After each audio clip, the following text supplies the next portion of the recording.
Yo, what's up guys? Joker here bringing you a video on the third front of the Elder God Wars. CROESUS front. Essentially, it is going to be introducing the first skilling boss in RS3.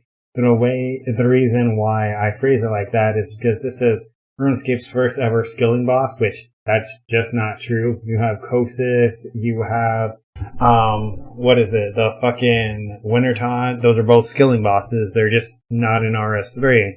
So that's phrased pretty poorly. But let's jump right into this trailer real quick and show you some of the mechanics before I go over some of my opinions about it. It's only a minute long trailer. So, as you can see so far, it has kind of fungusy vibes, right? I have no idea why that's not even in English. Okay, RuneScape's first ever skilling boss, but that's totally not true like I just mentioned. It is going to be a group boss like Wintertod or CROESUS. And it has a couple of skills that you level up in it. That you use to defeat it. So it says that it does not do damage to you. You earn tier 90 tank armor and more. We're going to go over and the pet. And I'm going to go ahead and go over some things that may help you, may prep. If you've ever done Wintertod in old school, it seems like it's very strongly similar to Wintertod. It comes out Monday because you can't kill it, you can only drive it back. Same thing you do with Wintertod. It drains your stats over time, same as Wintertod. So what you're going to want to go ahead and do is most likely get a bunch of super restores. Now the nodes go from tier 88 to tier 92, and then you need at least 80 woodcutting in these stats. But I don't get how that works with the whole you need at 88 to 92 to do it, but they recommend at least 80. I mean, okay. And then this is the boss itself. And then it says, luckily the encounter won't do damage, right? Oh, well, it says, luckily you won't be alone. But one of these things says, it won't do damage to you. Here it is.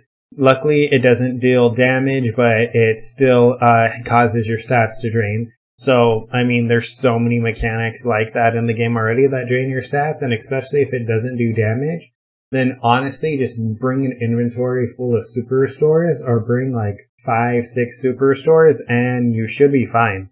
I mean, skills and EXP, honestly, you don't really care about this if you are maxed like I am. The rewards are going to be what seems like some super OP, tier 90 tank armor. So the reason why I say it feels like it's OP is because it has 4 different set bonuses for the 2, 3, 4, and 5. At 2 pieces, incoming magic damage will be reduced by 12% and melee by 8. Okay. At 3, incoming will be reduced by another 6 and 4. So that makes this 18 and 12, right? But these bonuses are doubled if you're using an earth spell. So that makes this 36, and that makes this 24% reduced damage, which is fucking crazy. Not only on top of that, you get a damage boost that can apply onto the boss, which will give people attacking from the back a damage rate of 10%. And when you have all 5 pieces combined, you have, from what I'm able to tell, a mixture of like a phoenix necklace and the crystal shield perk, I believe, where it goes ahead and it gives you like that buffer of HP that takes away from that before your HP. You got a couple of new offhands that are going to help you get 2 new types of arrows, where essentially death spore arrow tips and then splintering arrow tips, right? Now, these arrows, I think, are going to bring range back into the meta with maybe either the Hex Hunter bow or just the SGB. Just because, look at this, Death Spore arrows with your crits, and they are going to go ahead and essentially save you adrenaline like relentless proccing, but every time you crit, it reduces it. So these arrows, I feel like are going to be super strong. If you have a strong enough crit chance, I feel like that's just going to be insane. I don't have that much experience with puncture stacks and gazing dazing shot to really comment on the splintering arrows. But, yeah, I feel like at the very least, these Death Spore arrows are going to be fucking insane. They seem like a weaker version of the Armadillo Fracture Staff's, special attack, right? Kind of. It seems like a variation. I misspoke there. It's not like a weaker version. It's like a variation dependent on crit. And you see how strong the Armadillo Staff is, right? The fact that this is going to allow you to shoot off thresholds for free, and it's going to probably be on a super low cooldown. Like, this is going to increase DPS so much. The only downside is it is arrows, and that's pretty much the only caveat I can think of. That's why I was saying Hex Hunter Bow or SGB, maybe Noxious Bow. But you don't really use arrows, so I don't know. If you can turn them into bolts, that's going to be amazing. But if it's just arrows, I'd give it a solid 7 out of 10 because I still feel like it's going to be insanely crazy strong. If we go here, Seed Bag, I mean, honestly, this one doesn't seem really that interesting. I'm already maxed. I don't really care about seeds. I have Seed Aside. Now, it says it's used for this encounter, so maybe that's the only way where it can help. You can fill up your inventory with super restores, like I was saying, and then just use this so you don't have to worry about some of the seeds. This seems pretty strong, the Grasping Rune Pouch, with the fact that it has a 25% chance to not use runes. So if you use this with the Armadillo Staff, because the Armadillo Staff burns through runes so much, I feel like this is going to stack incredibly well with that, because it's going to go ahead and not only give you a prayer bonus, but give you 25% chance not to consume it. So I feel like this is going to stack insanely strongly with the Armadillo Staff, so magic is still going to be in that really OP stage. Especially with the fact that it is tier 90 mage armor, and that is going to piggyback off the Animate Dead spell, where on top of the armor set bonus, you're going to go ahead, they already verified that it's going to piggyback with this. So with an Elder Overload, you're going to have 121 defense, and you are going to actually have 5 pieces on, right? Even if you don't use the gloves, because let's say you're using Cinder Bangs or something, right? Or Carapax Gauntlets. If you're using either of those, take off the gloves, you're going to still have that 4-piece set. And then this is going to be using a shield or a rebounder. So if you go ahead and take that off, you're going to go ahead and still buffer out 300 damage on top of the fact that you're going to be buffering out 30% of a mage attack and 24% of a physical attack. So the only thing you're going to have to worry about is ranged attacks. Going on to the scripture, I mean, honestly, since they referenced it kind of like the Grace of the Elves, it doesn't seem that interesting. I mean, honestly, I personally think it was a mistake buying my Grace of the Elves, but I'm not a skiller, so what do I know? But yeah, they said it works like a Grace of the Elves or a Brooch of the Gods. The devs really didn't seem too sure about which one it would really work like. So I'm not 100% sure how it's going to work, but it most likely like a Grace of the Elves. Now, on top of that, I wanted to go ahead and jump over to RuneScape, actually, to show some items that may help you out.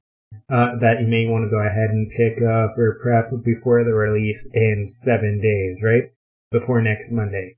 So, you're going to want to go ahead and it hasn't been verified if these items will work or not, but they've worked on literally everything else. Let me go ahead and pick up my gold for my alchemizer while I'm doing this. So, if you don't have any large dwarven toolboxes, I believe with Vic the Trader, you can trade them in and get large toolboxes. Or was it Ottomans? It wasn't Ottomans, right? It was Vic the Trader.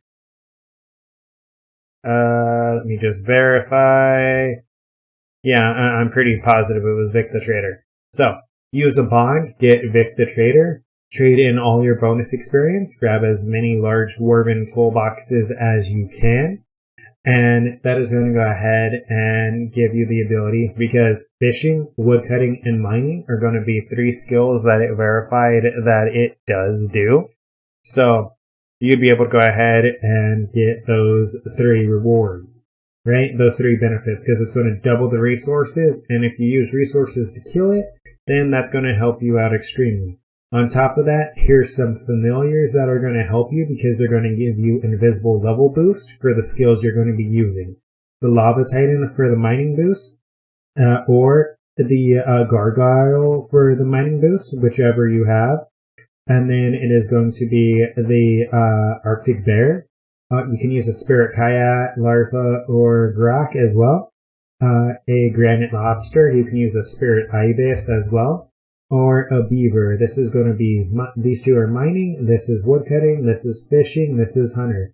Those are going to be the skills that they said you use, as well as I feel like a lot of people are going to be running around with pulse cores, because if you do not know, pulse cores, when they pop, they do give you a boost in certain stats, and the artisan skills are one of them, and then the gathering skills are another set of them.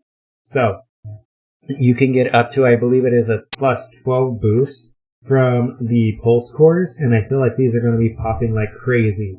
So with this on top of everything, I feel like you're going to go ahead and have huge steroids to make sure that even with your stats being drained, you'll have no problem sustaining being in there, even if you don't have 99 in the stats, right? Which I feel like most people should, but just in case you don't.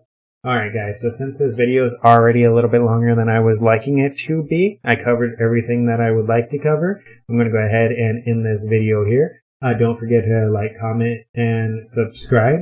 I'll be back if they release more information. If not, I'll go ahead and be back Monday live streaming me killing the boss. I don't know how much I'm going to enjoy it because I don't like skilling that much, but I'll give it a shot. That way I can go ahead. I already have 2 out of the 4 boss pets, right? So, I mean, I might as well go ahead and try to get all the God War Dungeon 3 bosses. Alright, but my throat is killing me right now for speaking non-stop for 12 minutes. So, like I said, don't forget to like, comment, and subscribe. Leave anything down in the comments. I'll be able to respond to you if you have any other questions. And until next time, I hope you have one for the rest of your day. Take care.